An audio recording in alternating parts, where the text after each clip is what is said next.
विश्व में हमने युवाओं की आईटी एनर्जी के माध्यम से अपना एक रुतबा खड़ा किया है और भारत इसके बाद के लिए गर्व कर सकता है। दुनिया में हम आंख में आंख मिला करके बात कर सकते हैं। और ये मेरा साफ, मैं हमेशा कहता आया हूं, IT plus IT is equal to IT. Information technology plus Indian talent is equal to India tomorrow.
Ladies and gentlemen, a very warm welcome to the Elets Food Safety and Quality Summit, powered by Testo India Private Limited. I am Mrinmoy Bhattacharjee, Assistant Editor with eHealth Magazine, and I will be moderating this panel discussion on food safety and security. Let me introduce to our revered panelists. Ms. Chinmay Delgaonkar is a Managing Director at Food Chain ID. She has 23 years of experience in the agri, food, and beverage industry across consulting, certification, and regulatory spheres. She has trained senior officials from FSI, State FDA, Dubai Municipality, and Kazakhstan on various topics. She was invited by FAO to contribute to writing a food safety framework for ASEAN countries. Her other credentials include alumni of the US Department of State, ASSOCHAM's Women Leadership Award winner for contribution in the F&B sector, holds global leadership program from INSEAD in Paris, Singapore, and San Francisco. Next is Mr. Vilas Ramrao Srihatti, Technical Director for Nutrition at Natural India Private Limited. He has over 35 years of experience and held technical leadership positions in various MNCs such as Unilever, GE, as well as large Indian corporations such as Godrej, Marico, Tata Chemicals, and future consumers. He has traveled extensively and worked in North America, Far East, and Latin America on technology transfers.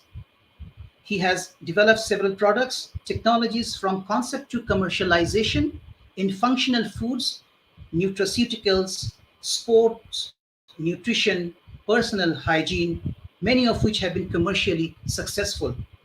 He holds MSc in analytical chemistry, a PhD in chemistry, and GE Six Sigma Green Belt. His current research interests include nutraceuticals, functional foods, and relevance of Indian traditional food systems for providing nutritional security today. Next is Mr. Purvang Gupta, Manufacturing Excellence Manager at Hindustan Coca-Cola Beverages Private Limited. He is a change manager with demonstrated track record of driving growth, reducing costs, improving operations, and successfully creating solutions for complex problems. He has 8+ years of experience in consulting, business excellence, strategy, projects, procurements, maintenance in automotive and manufacturing sectors. He is an MBA in business leadership and holds Six Sigma Black Belt. Last but not the least, Mr. Balaji Giri, food technologist at Testo.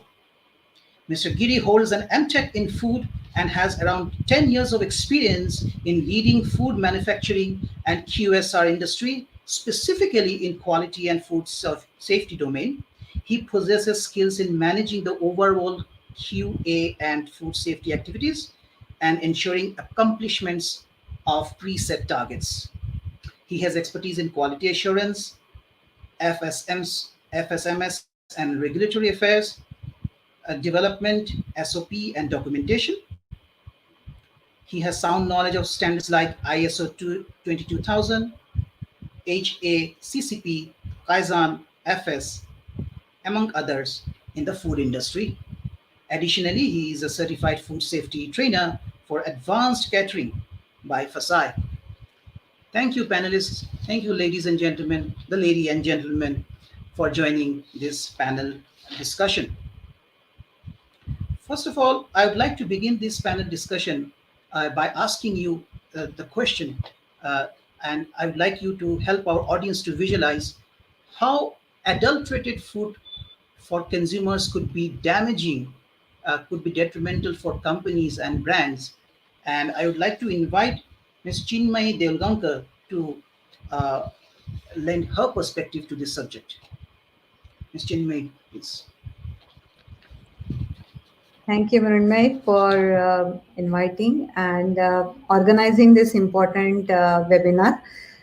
Food safety and security has become all the more important ever since pandemic has started, and the horizons of the concepts of food safety and security has been expanded. So when we say adulteration, so what is adulteration basically? It's something a component, an unwanted component in the final product, which was not part of that product. This could be intentional, this could be unintentional. So anything which is unwanted thing has got two impacts. One is on the economic side, and the second one is on the safety side. So if it is on the economic side, for example, milk adulterated with water, not too much of health impact. It's more from a economic perspective. But something honey adulterated with maybe even honey adulterated with sugar, it's more of an economic impact. But chili powder adulterated with unwanted material, or so those are the ones which are giving the impacts which are leading to carcinogenic disasters, or maybe some, I mean, anything unwanted which is not part of, which is going to be damaging the health. The impact can be from just from a simple thing like nausea, vomiting, till a long term impact. So adulteration definitely has been an important element even from the regulators perspective. And in, if we have to really put adulteration into the buckets, so we say that there is dilution, there is substitution. Again, substitution means it's a fraud activity. So for example, palm oil, the change with the virgin oil, etc. Then there is artificial enhancement, wherein you are adding artificial elements to enhance the flavor, enhance the taste of the component. So there are multiple dimensions to the adulteration, and definitely based on the product, what gets adulterated, the impact differs. And classic case is melamine contamination in milk. So, from my perspective, I think adulteration, Indian regulation was always, I mean, it did have, we had previously prevention of adulteration regulation, and this part was been um, has been focused by FSSI. I mean, the adulteration part through various regulations, and it's one of the most important element, whether it is from the regulation or from the customer side. Thank you. Mr. Vilas, would you like to lend? Thank you. Mr. Vilas, would you like to lend your perspective on that, and also tell us that food quality needs convergent approach in the entire food ecosystem. So why is it not happening in India? Can you throw some light on that?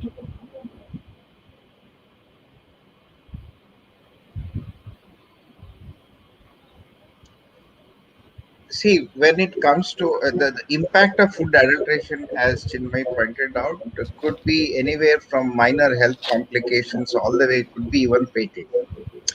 Take the example of melamine contamination in milk that happened in China a few years back. Quite a few children died, quite a few children had lifelong problems, and nobody really knows the data as to how extent was the damage. And on the economic side, the entire world started banning Chinese milk products, including the North America and India, even India, and even today, I think we are not allowed to get any milk products from China. It can have an impact for many years to come. Now, in terms of the adulteration of food in India, there are two perspectives. One, when we look at food quality and safety, uh, I think somebody's microphone is on. There is a noise, background noise coming. Yeah, that's better. Um, we all know that India is a very complex country, and statistically speaking, anywhere between 5 to 10% of the food that is sold in the market is packaged and branded, and 90% of the food is still uh, unorganized sector, loose, and street vendors. And that is the situation in the country. If you compare that to a developed country where it's a reverse, 90% of the food is packaged and branded, and only 5% is loose and from unorganized sector. So when you talk of food adulteration and safety, our entire focus, and if you see all the conferences and everything, gets focused on quality systems, ISO 9000, HACCP, SOPs and instruments and the lab and everything. So we are still focusing on only this 5 to 10%. It doesn't include, it is not inclusive of the 90% of the unorganized sector in many ways.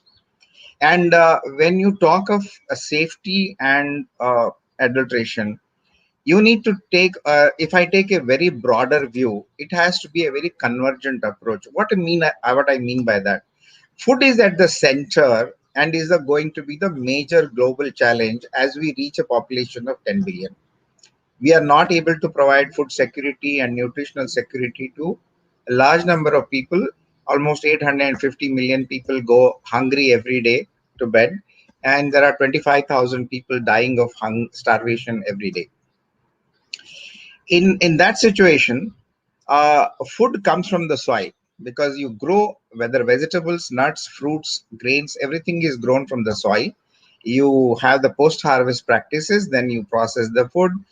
Companies take the ingredients, manufacture the food, and consumers take it, they cook and further process it, they eat it, and it goes through the absorption, metabolism, and all that, and then some of the food is excreted. So today we have ability to even look at the stool analysis to understand what is the gut microflora, what kind of bacteria are possibly growing and what are not growing. So there's a whole lot of science that has already been developed and available to us. But the problem is, when you want to say that the food systems that I have in the country are safe and we are preventing adulteration, we are not looking at the entire ecosystem. We are constantly depleting zinc from the soil. So our rice has become a zinc deficient. So we have to now depend on zinc supplements. And now in the post harvesting, we have a lot of issues. We have not gone for modernization. I give you a live example. I will buy branded food. I will look at the nutritional label. I know it is coming from a brand. It is safe and all that. Then I go to the my this thing and buy vegetables from a street vendor. What kind of water they use, how much pesticide is sprayed on it, absolutely there is no count on it. And I buy that also. I buy a branded food, and then I buy milk, I buy all other items. And again, remember, whichever way you look at your food basket, 90% is coming from unorganized sector. So I'm bringing all that food and only saying that branded foods are safe, and rest of it is not said. My total basket is never going to be safe. So it has to be a convergent approach, and we need to start looking at even the entire sector, the whole supply chain of food to address the issue.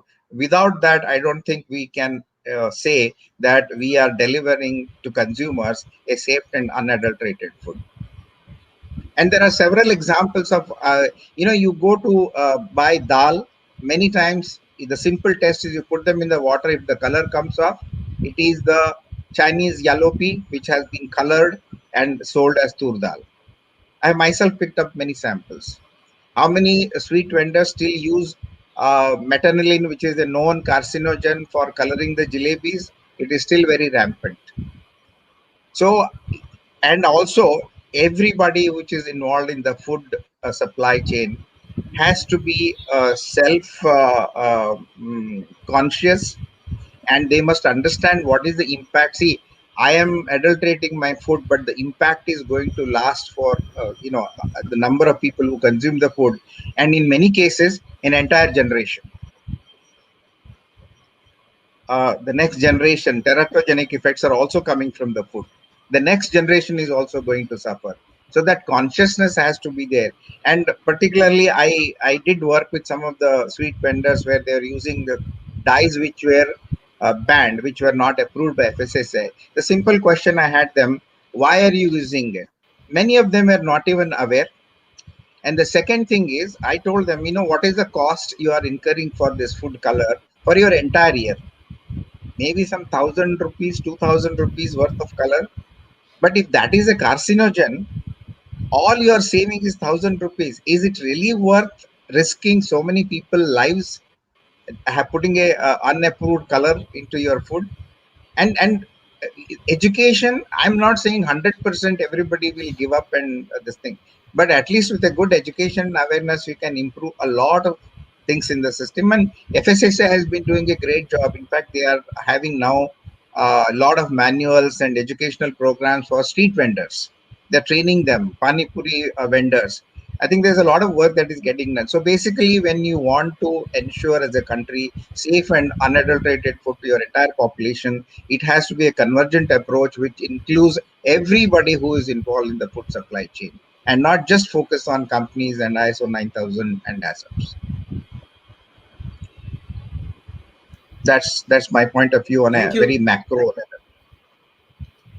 Thank you, Mr. Vilas, for lending your perspective on that. I would now like to go to Mr. Purvang Gupta. I would like to know from you, Purvang, in beverages industry, how the principles of management with regard to food safety is observed or practiced, and how robust is it? Are we have we been able to adopt the best practices till now? Uh, what is the state of the affairs in the beverages landscape, so to say? So, good afternoon, Vinmoy.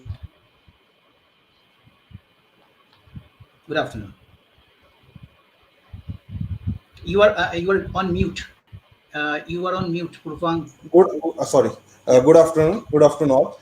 So, meanwhile, I want to emphasize that we can never reach to best. There is always an improvement area. So, if we say we are the best, or anyone in the world, they say they are the best level, that it's not a best level, because there's always an opportunity for improvement. Yeah, we are following the best practices around the world which are followed across the globe. So how we are ensuring that, how beverage industry is ensuring, so the best thing to prevent adulteration in the food or beverages is that how much you can prevent a human touch to the product or your final product. So the best thing which I learn and which I see, and where which is practice around the globe, which is that most of the automations which is directly contact with your food, because in the processes and everything you can put steel products, and you can focus on the investment where which the food can't be adulterated, because whenever there's a contact with the human, or whenever there is an opportunity where the food or the beverages comes into contact with the environment, there is always a chance of the adulteration or some mishappening. So the best way is to prevent or design your system through the initial stage, that it doesn't contact with the human or with the environment as far as possible. Second thing is that many beverages are prepared at right temperature. If there is some temperature deviation is there, then there is a chance of the there's a chance of the mold or some taste odor or anything can happen. So the best way is, in the because the technology has so progressed, we can put a interlocks. So we have a lot of interlocks. If there is a temperature deviation of 0.5 degree, then the production line will stop. This ensure that our product which is going outside the manufacturing facility doesn't have any chance of uh, any mold growth or any taste loss or any order less anything. But and the that is the what we can do in the we can put the pokayokes, we can put up the most of the automation and utilize this automation in preventing the food or beverages, so they're improving their life. And in the packaging also, you need to ensure that all the product which are coming in the production lines or that are all being tested. So there's a frequency variable frequency testing, everything is there. So by following the system and focusing more on automation and the interlocks, that helps the companies in preventing this.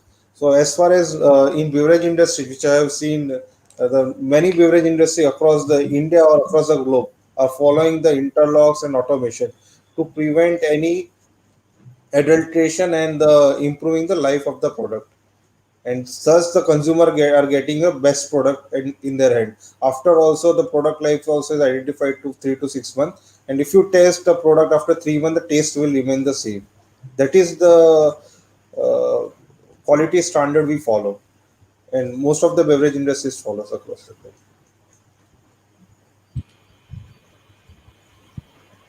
Thank you, Purvan.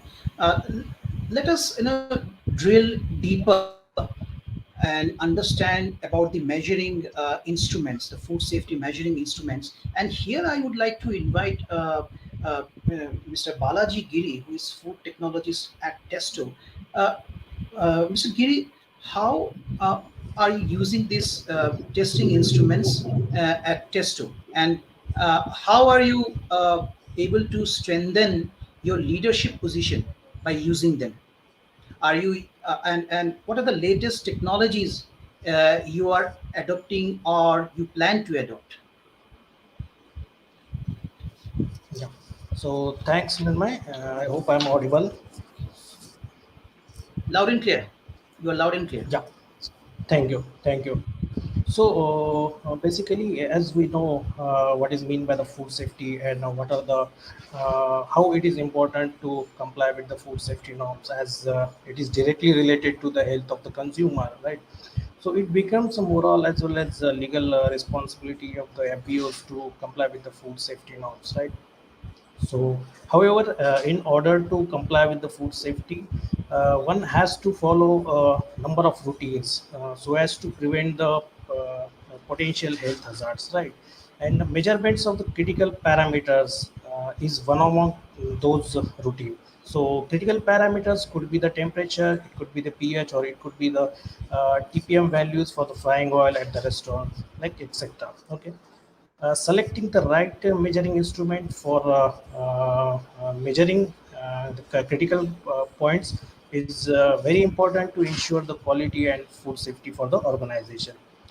We all aware about the four C's of the basic principle of the food safety actually. That is cleaning, cooling, cooking, and cross contamination. So even here, out of four C's, the two C's, that is cooling and cooking, are required to have a proper monitoring of the temperature and control of the temperatures, right? Even 5 to 60 degrees Celsius temperature is being considered as a danger zone for the food, as this temperature range is the most favorable temperature for the growth and multiplication of the microorganism. Now, in order to keep the food safe, one has to keep it out of the danger zone. So either we can cool the food to the below 5 degrees Celsius, or we can heat the food to above 60 degrees Celsius. But how to ensure it, right? So definitely appearance and touch are not the reliable indicators of the actual temperatures for the food. So one has to use the proper calibrated thermometer only to carry out the measurements of actual measurements of the product. So selecting the right measuring instrument is very important for ensuring the quality and food safety, right? Right measurement technology actually is a very important building block for the company's success in the ecosystem, as it provides the basis for industrial development, then consumer protection, fair trade practices, and even the consumer safety as well. Now, there are certain criteria mentioned regarding the food safety, or the measuring instruments actually. Like the measuring instrument should be able to provide the precise result, should be of robust construction, it should be easy to operate, it should be safe to handle, and it should come with some certified quality, like certifications from some trustworthy certifying organizations like NSF, like HACCP International, or any EU norms like. So just to introduce shortly about the Testo. Testo is a global brand in the measuring and testing instrument.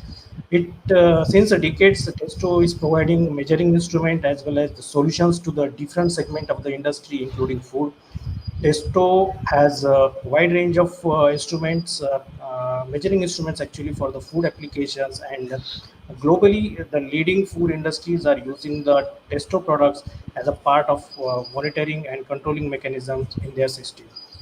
So, talking about the measuring technology from Testo for the food industry, here we have different types of data loggers, different types of thermometers, cooking oil tester, pH meter, and even the cloud-based solution system, which is the latest one.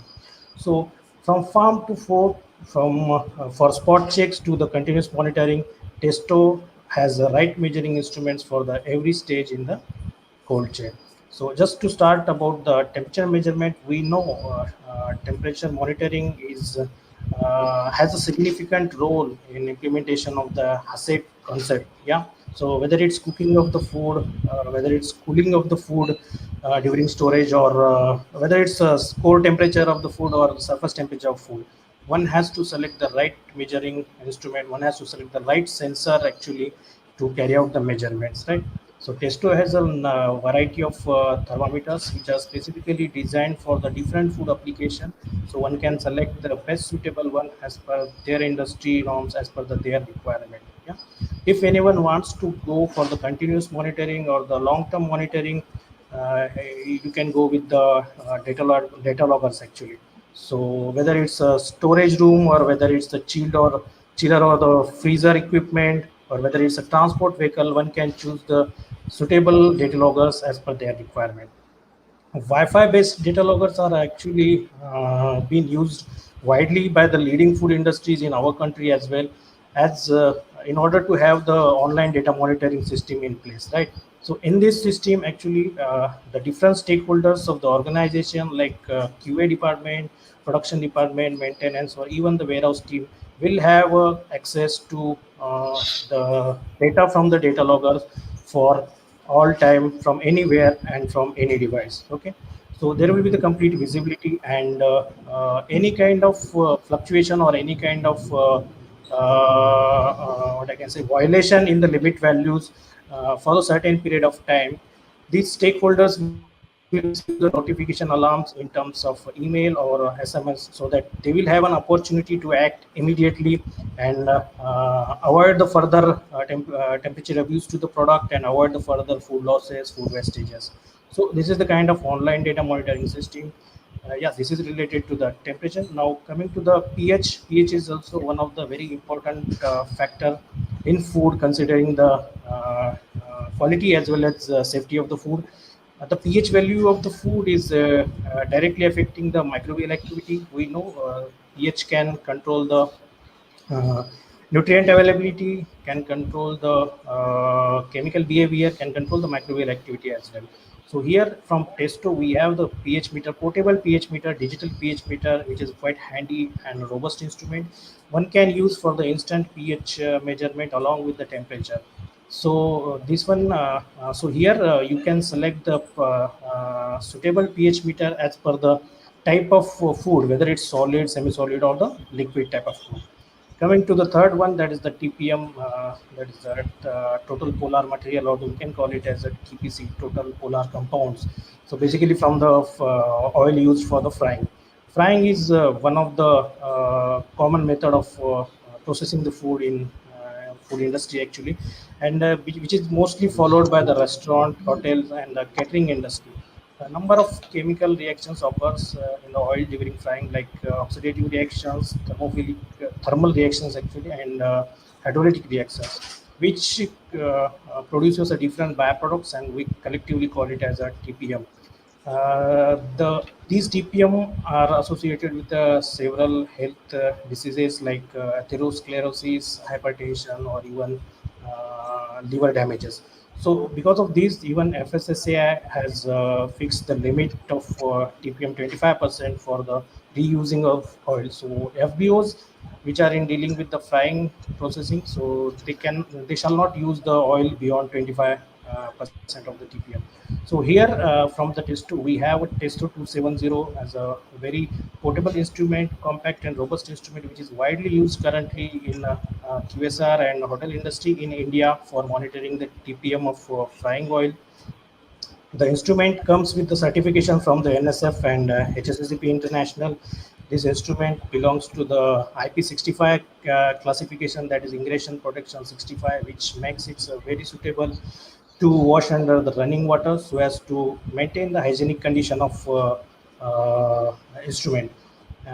So there will be no cross contamination after usage. Like, and Okay. after this TPM, we have the latest system, that is solution cloud-based solution system, which is specifically designed for the restaurant and retail operation.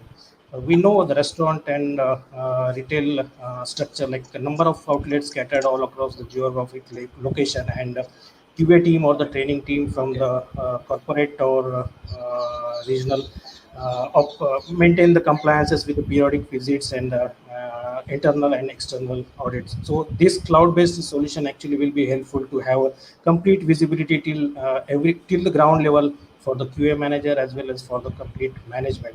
So we have a set of combination of actually Okay. sensors, software, and services, and this has been widely used by the QSRs across the globe currently, and we are getting a good response from I see. Indian QSR and restaurant industries as well.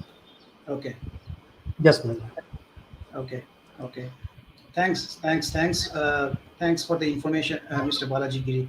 I mean, thanks for Thank you. explaining these processes in granular detail.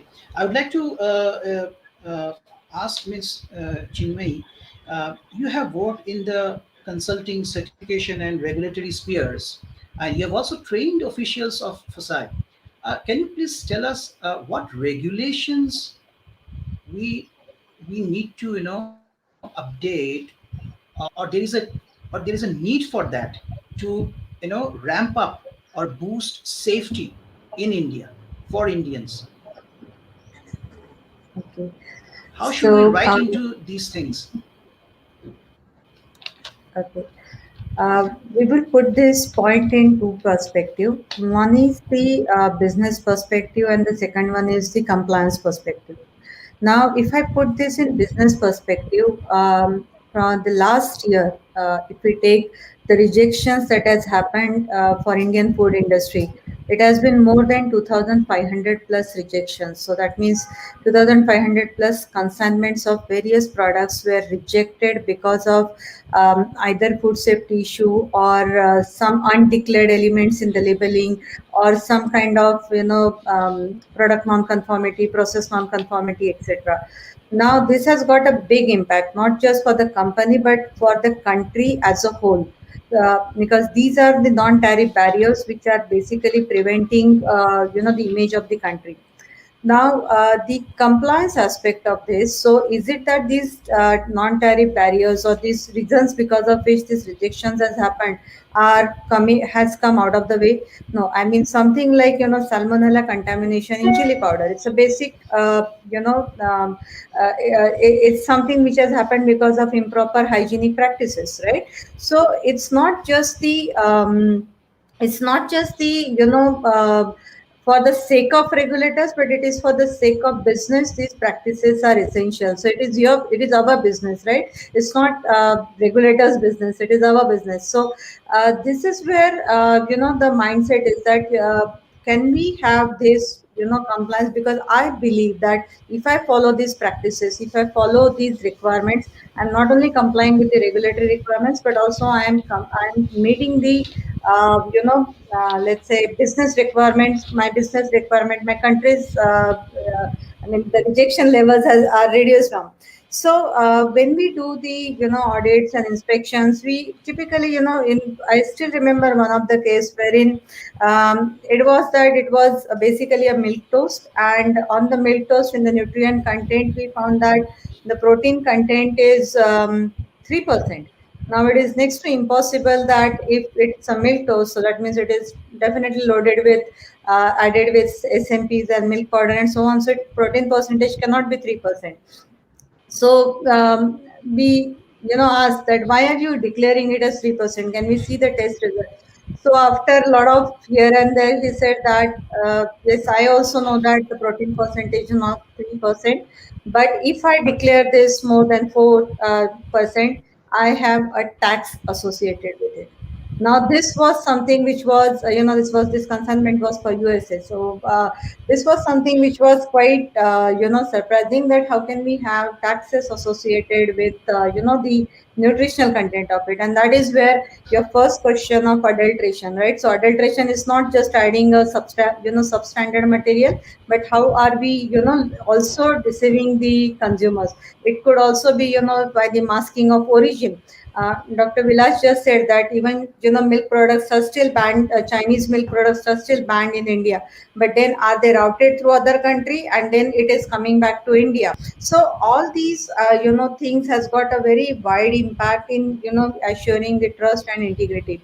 Now, if I talk about food safety, the horizons of food safety, I mean, has been expanded just from the physical hazards, chemical hazards, to a larger perspective of food fraud, food defense, and other things. And what we look at is how are organizations looking into this whole aspect. A very good initiative or FSSI, what has been done is the schedule for requirement, which are our basic hygienic requirement, are in line with codex requirements. So which means that across the globe they are at par with international requirement. Now with the various efforts of using fast track training program and other thing, industry is gearing up to understand what is really expected out of the regulation as well. But as I said, it starts with the commitment, what we call it as management commitment, and then other aspects comes in. So there has been good efforts happening from industry, from regulations, and also from the customers, to see that we as a nation are complying, reaching to an expectation of meeting hygienic and sanitary requirement. I would like to make a point here that when we say food safety, it's typically the hygienic part that comes to the mind. हाथ ठीक से धोया है कि नहीं, general का है, conditions कैसा है, pest control क्या है. These are all essential, but that is not food safety. So what was told by Mr. Pandurang and Balaji, it is the same aspect. Food safety is much beyond hygiene. Food safety is something which is giving that shelf life, that confidence, that's meeting specifications to the product. And so hygiene and process control, those two together makes a food safety. So that's the point that I want to make. Thank you. True. True. Thank you. Thank you. I would like to go to Vilasji. Uh, uh, this panel discussion is food safety and security.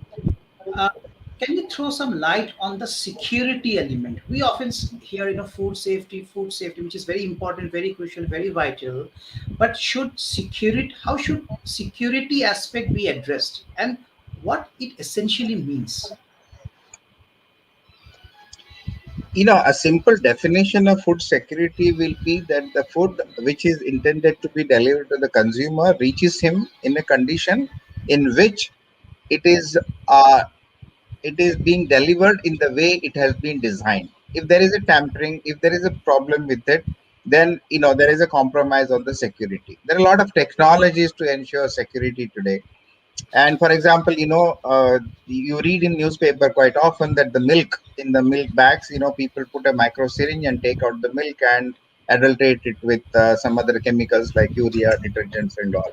So this is where the food that has been designed and manufacturer has taken care of hygiene, processes, standardization, measurement, everything. But still, when the packet reaches the consumer, there is no guarantee of the security. Yes, packaging innovations have been happening. And this is where I want to bring another point that in the entire food chain, as Chinmay said, food security is not about just hygiene and the process standardization. It's much more. It starts from the soil and goes all the way up to the dinner plate. Now, the end of this entire supply chain is going to be the consumer himself. And I think consumer has a very important role to play in the security. Are the seals integral when this thing integrity of the seal of a pack that he buys? He also has to check it. He has to also read the expiry date. Don't buy something that is already past its uh, uh, date. And nutritional information. What is the fat content? So, in terms of ensuring that there is a security, consumers also will have an important role to play. I'll give you a couple of live examples where consumer himself can mess around with the security of the product. It's very common practice I have seen in many houses.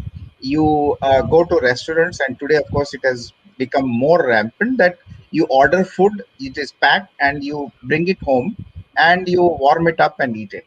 And generally, they are put in plastic containers if it is a curry or a dal. And people just take this plastic container, put it in the microwave, heat it up, and it goes onto the dinner table. Do you know what is the damage they are causing to this? Most of this plastic is not meeting the standards, which is a primary contact plastic has to be virgin plastic. Most of them are not virgin plastic. They are made from recycled. And secondly, the container that I use for heating food has to be a microwavable grade. I work for GE Plastic, and I was involved in the development of the special grades for food contact plastic. There has to be a certificate to say that this is a food contact plastic, which many people are not even aware. What is a food contact plastic? What it ensures, you see, when you make a tub or any container, we use a lot of chemicals in the plastic to improve the flow through the injection molds or for the releasing that tub from the machine, which are called the release agents. And when you put the food inside these containers, the unreacted monomers or the processing aids, as we call, leach out into the food. There is a WHO recommendation as to what should be the safe limit. If they exceed that, your food will get contaminated. Now, what are the limits of these? They run up to parts per billion levels. So you need extremely sophisticated analytical lab, something like a plasma, this thing, and ICP and all, to even track down parts per billion level of this contaminants is coming into your food. Now, in G Plastic now, which of course has been sold to Sabic, we go through an elaborate process of keeping the food in these containers, acidic food, highly fatty food, high sugar food, and take that food and analyze for the leached out chemicals and make sure the level leached out is below the recommended level of WHO. It's a very elaborate process. Only that then I'll be able to certify that this grade of plastic can be used for microwavable containers. Now, how many people know about this and how many people use it? If I use any plastic, which is what is very common in I find in houses, that they take the food, put it in any plastic container, microwave it, and eat it. That's the most dangerous thing to do. A lot of monomers and chemicals leach out into your food. Now, who is spoiling the food security here? All the companies have taken care of every precaution. And that is why microwavable certified containers are more expensive. I can buy a container on the Bombay streets for about 100 rupees, but if I have branded like a Rubbermaid and all, it costs almost three times. Why does it cost three times? So as a consumer, if I'm not aware and if I do all these things, I'm myself making my food insecure. And for example, I'll give you another example. When I had some consumer complaints when I was working for one of the FMGC, one of the thing was that I should visit the consumer houses every month, which I used to do very religiously. And there were complaints about certain sauces and all were growing fungus, and there were some complaints from consumers. Guess what? I out of the 50 houses I visited, 50% of the refrigerators were completely packed with containers where there was no space for airflow. When you do that, what is the net effective temperature inside the refrigerator? We took a thermometer and we measured. It was anywhere between 10 to 20 degrees inside the refrigerator. But the refrigeration of a product means it has to be kept at 4 degrees centigrade. So obviously, as a manufacturer, I have designed the product. I have said once you open the pack, you must keep it in refrigerated condition, which means 4 to 5 degrees centigrade. But the consumers were keeping it at 20 degrees centigrade, and there was a fungus growth. And now everybody is saying fortifying the oils, immune boosting oils and all. You are putting certain vitamins and these things into it. What is the frying temperature? Ideally is between 175 to 180. Now I went to many houses. We did this as a exercise. What was the frying temperature? We found it was varying between 190 to 240 degrees centigrade. Imagine a oil which is designed, which contains immunity boosters and vitamin supplements, designed for this thing. Consumer uses it at 100 and 240 degrees and fries something in it. You think anything will survive? So food security, it is not about packaging technology. Yes, they are all play an important role. It is much more beyond that. Again, that's why I emphasize on the point that a lot of these things consumers do not know. So awareness building and this thing, even for by the oil manufacturing company itself, will have to say, please, you cannot exceed a frying temperature of so and so. But where is that information? Is it communicated? So there are many elements True, to true. ensure food security. What food security in my definition is, it is intended, there is a design purpose, and that has to be delivered, and the product should be used under the designal parameters. If any of that get violated, the food security is lost, which means it can cause some harm. Degree True, of harm depends on the situation. true. Thank you for underscoring the safety element now I would like to go to Purvang. Purvang, is there do companies, especially in your industry, beverages industry, incur do they incur do they have to incur additional costs to observe food safety and security? Is it some kind of burden Does it, you know, you have to, uh, is it mind-boggling to, address this issue while reducing cost and driving growth and improving operations? Does this bring additional cost, and how do you address it? Meanwhile, these are actually necessities. These are not the additional cost. How can we protect our brand if we are not able to supply best product to the market? So these are the feedbacks we need to say taken from the market. Like what Vilas said, that food safety and security. Food security is to the what consumer is doing. So the same thing we are doing in the beer industries also. That whenever there is a complaint, we are going to the consumer and we are ensuring that the product is safe. So during when we there is a complete process or system for the consumer feedback. On the basis of feedback, we take the product from the market and we analyze it.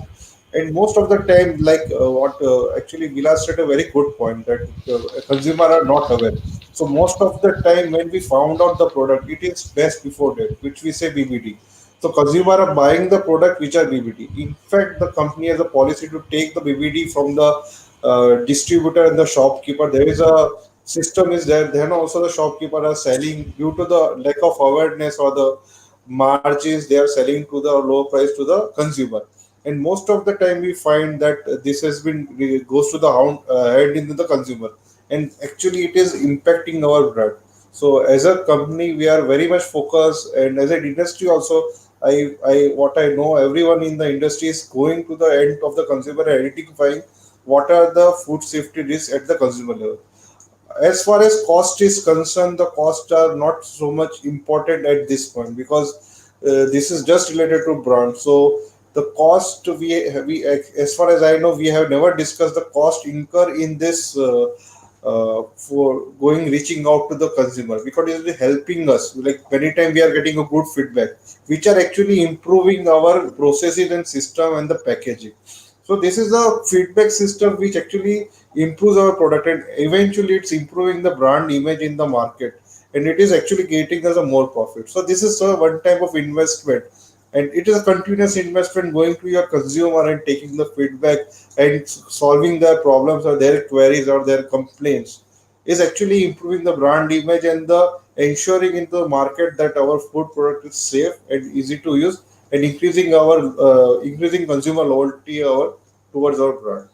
So there is no specific discussion on this. We never cost reduction on these projects actually. A supplementary question to what you said about brand, Urvan, is that brand means, I mean, I read it like brand means trust, brand equal to trust. So, do you think that, companies in your industry are doing enough to communicate this message of trust? Are they able to, communicate their sales plan or the marketing plan to the consumers aptly? What is your view? Because beverages is one of the industry where, I mean, there's a, gung ho about branding and brand communication and advertising. What is your take? So there's a lot of branding, and if you see, there's a lot of regulation from the FSSAI that now we are display. There's a lot of information written on the food product also, like what we are using, what is the calorie, all as per the FSSAI. It's been marketed recently. If you say as per the guidelines that now we have to increase the TDS of the water as per the guidelines. So there is a complete marketing ad is going through. If you have seen that by Saurav Ganguly, just to inform consumer that now the taste of the Kindle water has slightly changed due to the guidelines to improve increase the TDS. So there's a lot of done marketing, branding, even offline branding has been done and communication done in the market to inform the consumer that what are the food product we are using, what are the contents, how much, what are everything. I think is displayed. What is the manufacturing date, and even it is written that what is the best before date. So now it small. Previously it was written in a small now, but it is there's specific guideline that what should be the letter size and everything. So the consumer can read easily. Now we don't need to find out the search that what it is written. It is clearly written in the bulletin best before 6 months or best before 3 months and the date of manufacturing, and it is date of manufacturing also written on the top of separately. So a consumer doesn't need to stress out to search it, because many times what happens, the consumer has to search where it is been written, how to check. So it takes a lot of time. But now, as far as what are consumer feedbacks are, that the improvements are going. So now the consumer can check easily, and the branding and marketing is already done towards the brand awareness also on the food safety also in the market. Just to inform all of you, it's not a conclusive or representative poll to say. We did a LinkedIn poll beginning this week. We asked our readers what do you check before buying food. So 79% say expiry date, 11% say certification, and 11% say ingredients. So most readers, they go for, they check expiry date. Very few look for certification and ingredients. I thought to share this. Maybe you can bring some context to that in your discourse offline. So to end this panel, before we end this panel discussion, I would like to request all of you to give or offer one message to our audience on food safety and security. What is the most important point you would like to convey to our audience? And I would like to start from Chinmay. Okay. Food safety is, everyone says food safety is shared responsibility. So it is shared responsibility. But the more you keep yourself updated, the more we keep our next generation updated on what is really required for us to consume. It's just not safe, but also nutritious food. Like us today in this pandemic, there has been many marketing gimmicks which are played. So understand what is really required. Don't fall prey to marketing gimmicks. What is really required, and keep yourself alert. So that is what I would like to give message. Thank you. Thank you. Vilasji.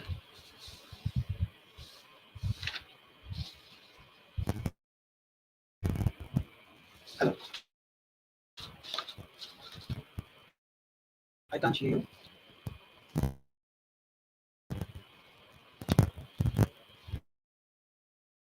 I can't hear you.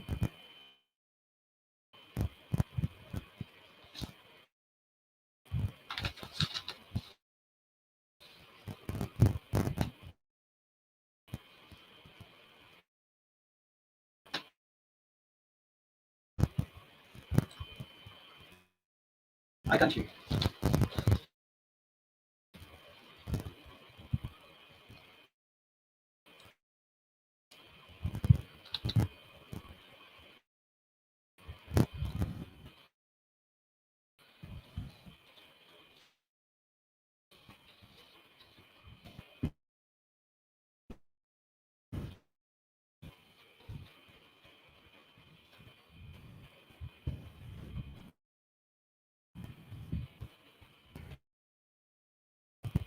Vilasji, you have to unmute yourself. I mean, we are unable to hear you.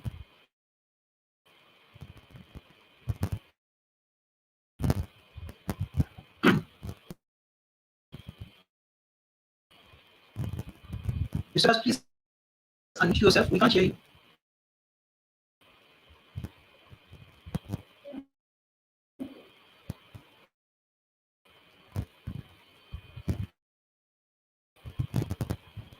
Oh, I'm sorry. I was Purva, can you hear being. me? I'm sorry. Please I'm sorry.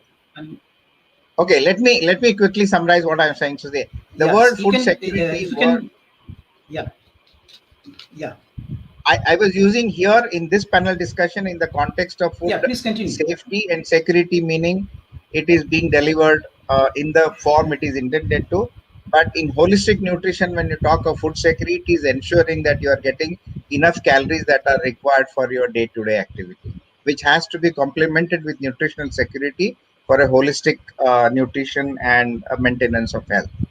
Now, as far as the ending this thing is concerned, what I'm saying, yes, industries are doing a lot to ensure food quality and safety. But as consumers, we must also take charge, because ultimately it is my health.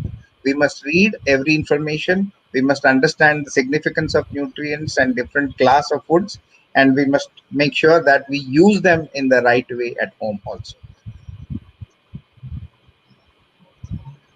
Thank you. Thank you so much. Mr. Balaji Giri, can you hear me? Mr. Giri, please unmute yourself. Please unmute yourself, Mr. Giri. Okay, to uh, I'm going to Purvang. Purvang, what is your message to the audience? To our audience? So, my as far as I think Nihal and Vilas has said everything. So I feel that whenever you buying as a consumer whenever buy a product, they should ensure the date and everything. And one of the major reason we've identified, when they take the food or the beverages home, the storage condition.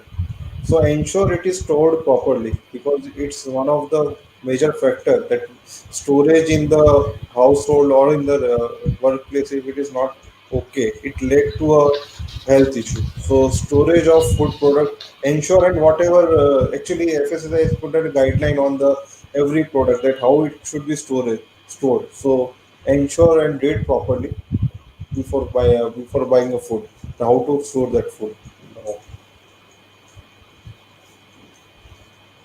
Okay.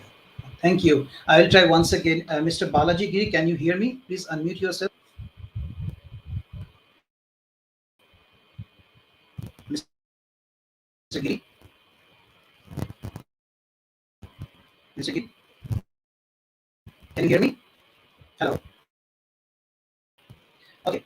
I think he's offline, or there's some technical glitch. Thank you, everyone, for joining this panel discussion on a very important topic on food safety security. Uh, as of our appreciation for your participation in this panel discussion, we'd like to present a certificate of participation to you. I would like to request my team to bring up these certificates, please, on screen.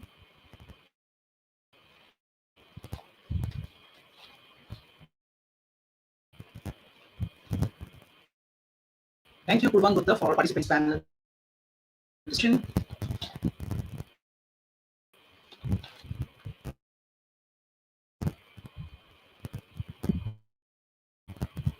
Thank you, Chinmay Devga, for participating in this panel discussion.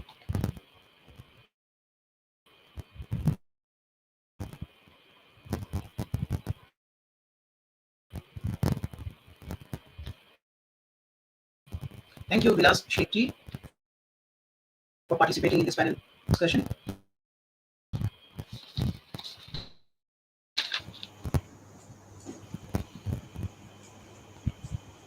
Mr. Balaji Giri, thank you so much for participating in this panel discussion.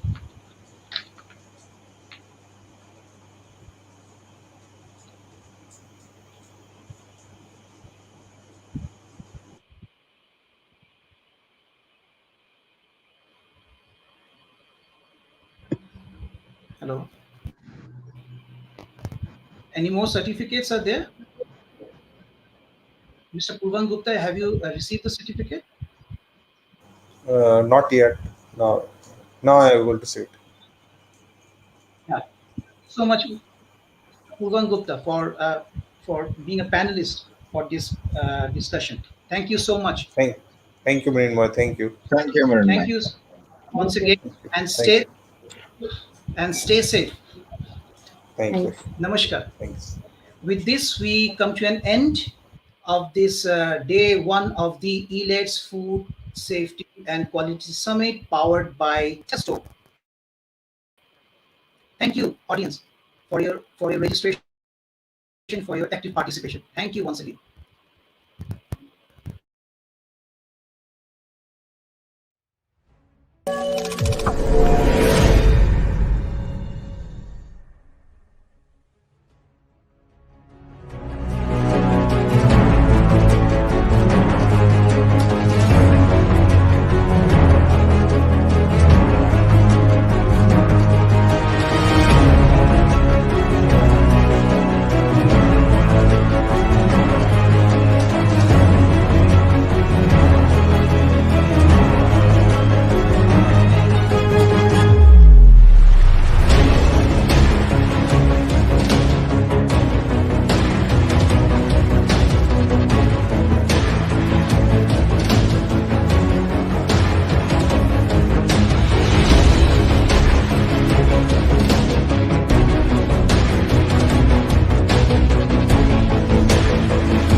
विश्व में हमने युवाओं की IT energy के माध्यम से अपना एक रुतबा खड़ा किया है और भारत इसके बात के लिए गर्व कर सकता है। दुनिया में हम आंख मिला करके बात कर सकते हैं। और ये मेरा साफ मैं हमेशा कहता आया हूं, IT plus IT is equal to IT. Information technology plus Indian talent is equal to India tomorrow.